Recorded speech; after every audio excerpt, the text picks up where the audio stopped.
Does your truck have a locking rear differential? How does it work? What can it be used for? When should it be used? We're going to discuss those things in today's video, so stick around.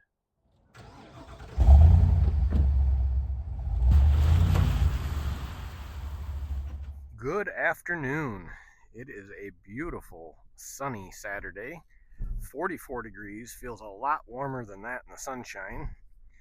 And we have got the perfect conditions today to get out and try to find a spot to show you what a locking differential can do for you. So if you're new to four-wheel drives, if you're new to the SuperDuty, really anything with a rear locking differential and you don't know really what it's for or how to use it, that's what we're going to do today. So next to ice, probably the next slipperiest surface there is to drive on would be wet snow, or even worse, wet snow on grass. So I'm pretty sure I'm not going to have to drive too far to find a spot where I can put one rear tire into some wet snow on a little bit of a hill and show you the benefits of a locking differential, even if your truck is only two-wheel drive. So here we go. You can see we're backed into some snow, and if you look around at the other tire, the driver's side, you see up in there, or you should be able to see up in there, it's on dry ground.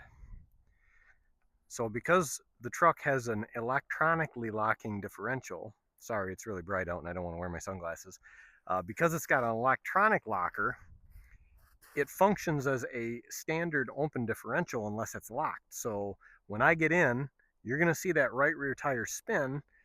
Traction control is going to do its thing. It's going to try to, slow the wheel down, but it's still going to let it spin some. So the easy way to get out, aside from just putting it in four-wheel drive, even if you have a two-wheel drive truck, you can do this if you have a locking rear differential. So I'm going to show you how to engage the locker, and we're going to get footage of the truck pulling out of here without using four-wheel drive.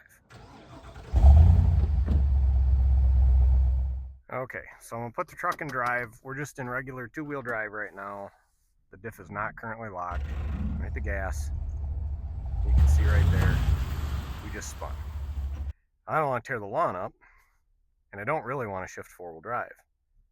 So, if you have a selector like this, you simply pull out on it, and then you'll see on your dash that little guy right there that's showing you that your rear diff is now locked. So now that the diff is locked, I'm just going to let off the brake, slowly roll into the gas, feel it lock, and we are walking right out of that snow pile. That simple.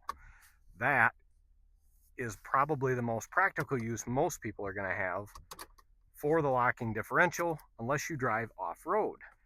So here's a clip of a Jeep that we rented in Moab, and I will show you just a very small rock climb that I did in very low speed to demonstrate the rear locking differential in the Jeep and what a difference it makes.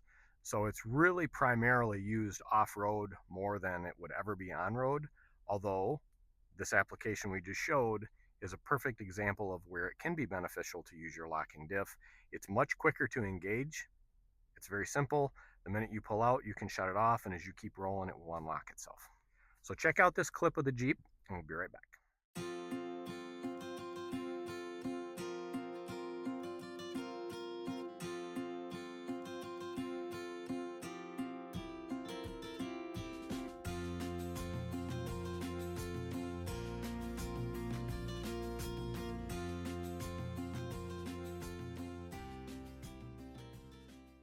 Primarily, the locking rear differential is not probably going to get used in, I dare say 75 to 80% of vehicles out there.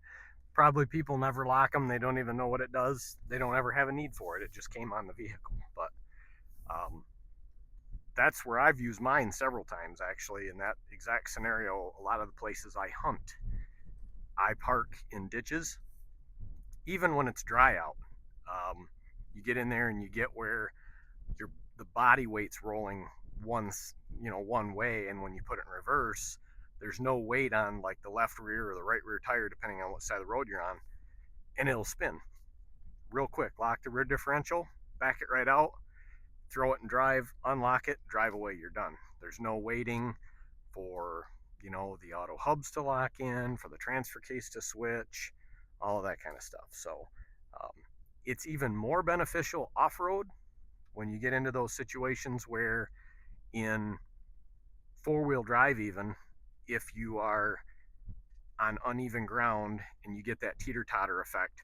And this is where you'll hear people say, and you've probably seen it in my comments before on other videos, that these trucks aren't real four-wheel drive. And by that, they mean when you get in a situation where you have low traction, unless you have a locker in the rear and a locker in the front, you're going to spin one front tire and one rear tire in a low traction situation, especially if you're in that teeter-totter where you get, opposite wheels, left front, right rear, or right front, left rear off the ground. Even with four-wheel drive, you can be stuck. So that's where having a locking rear differential will help you in that situation, because then you're at least putting power to one wheel that's got traction, hopefully.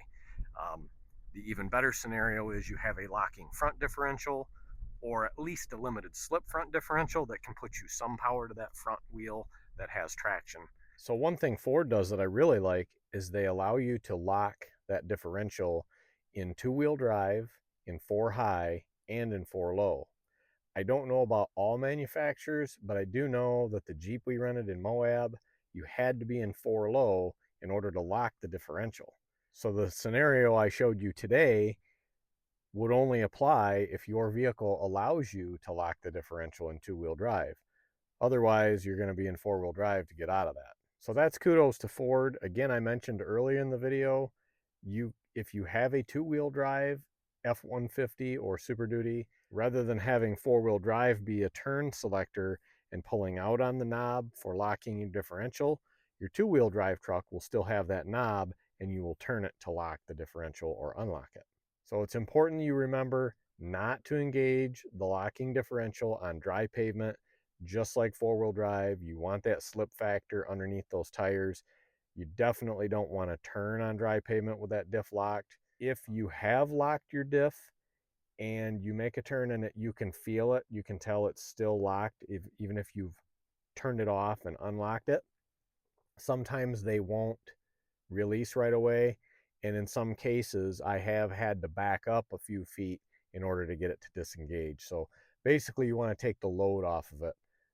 So by backing up, you kind of unload those gears and allow that locker to unlock. So hey, if today's video helped you out and you liked it, do me a favor, go down there and hit subscribe. It's totally free, won't cost you a penny, just adds me to your channels over on the left side of your screen. Hit that notification bell if you want. You'll get notified whenever I post new content. As always, thanks for watching, and we'll see you in the next one.